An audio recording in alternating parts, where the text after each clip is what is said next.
देव के देव महादेव बहुत ही भोले भाले माने जाते हैं, इसलिए उनका एक नाम भोलेनाथ भी है।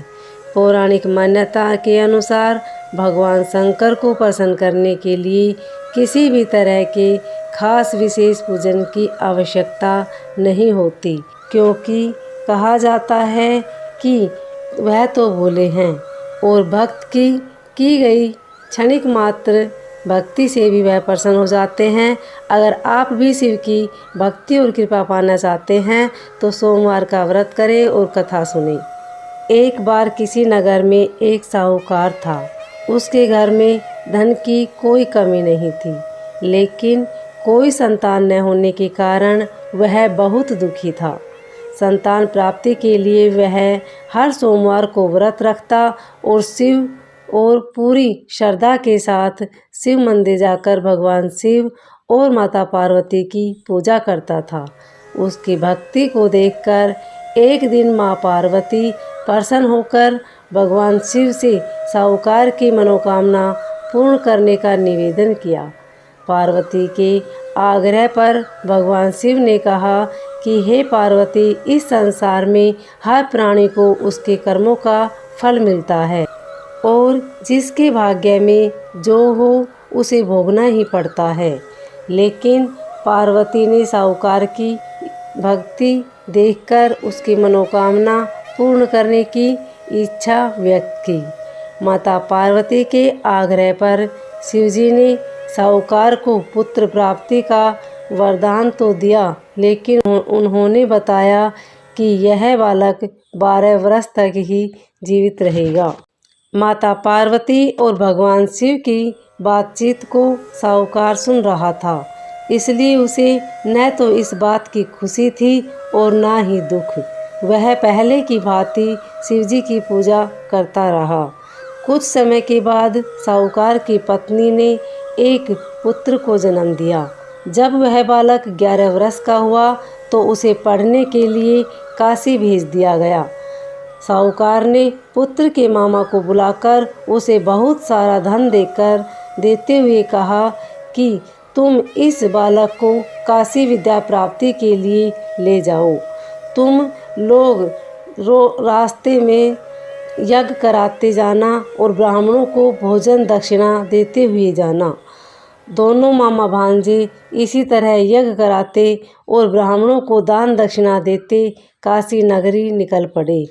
इस दौरान रात में एक नगर पड़ा, जहां नगर के राजा की कन्या का विवाह था, लेकिन जिस राजकुमार से उसका विवाह होने वाला था वह एक आँख से काना था। राजकुमार के पिता ने अपने पुत्र के काना होने की बात को छिपाने के लिए सोचा, क्यों न उसने साहूकार के पुत्र को दूल्हा बनाकर राजकुमारी से विदा करा दूं। विवाह के बाद इसको धन देकर विदा कर दूंगा और राजकुमारी को अपने नगर ले जाऊंगा। लड़के को दूल्हे के वस्त्र पहनाकर राजकुमारी से विवाह करा दिया गया।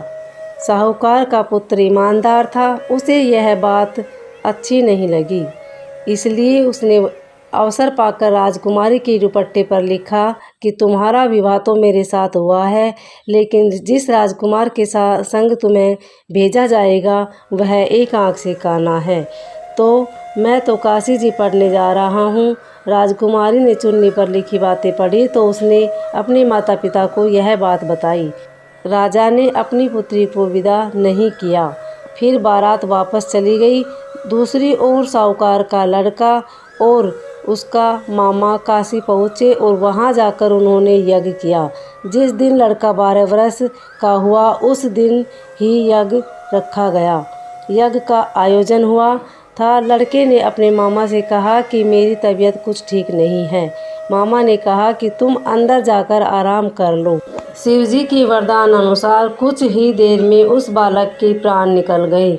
मृत भांजे को देख उसके मामा ने विलाप करना शुरू किया। संयोगवश उसी समय शिवजी और माता पार्वती उधर से जा रहे थे। पार्वती माता ने भोलेनाथ से कहा कि स्वामी, मुझे इनके रोने का स्वर सहन नहीं हो रहा है, आप इस व्यक्ति के कष्ट को अवश्य दूर करें।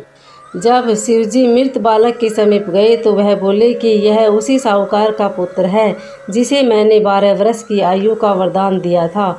अब इसकी आयु पूरी हो चुकी है। लेकिन मातृभाव से विभोर माता पार्वती ने कहा कि हे महादेव, आप इस बालक को और आयु देने की कृपा करें, अन्यथा इसके वियोग में इसके माता पिता भी तड़प तड़प कर मर जाएंगे। माता पार्वती के पुनः आग्रह पर भगवान शिव ने उस लड़के को जीवित होने का वरदान दिया। शिवजी की कृपा से वह लड़का जीवित हो गया।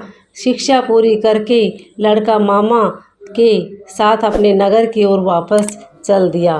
दोनों चलते हुए उसी नगर में पहुँचे जहाँ उसका विवाह हुआ था। उस नगर में भी उन्होंने यज्ञ का आयोजन किया। उस लड़के के ससुर ने उसे पहचान लिया और महल में ले जाकर उसकी खातिरदारी की और अपनी पुत्री को वर दिया। इधर साहूकार और उसकी पत्नी भूखे प्यासे रहकर बेटे की प्रतीक्षा कर रहे थे।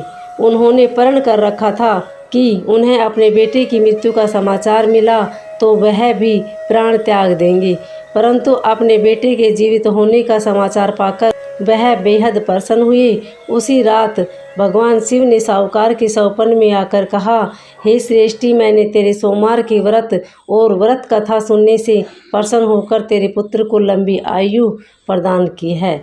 इसी प्रकार जो कोई सोमवार का व्रत करता है या कथा सुनता है और पढ़ता है, उसके सभी दुख दूर होते हैं और उनकी सभी मनोकामनाएं पूर्ण हो जाती है।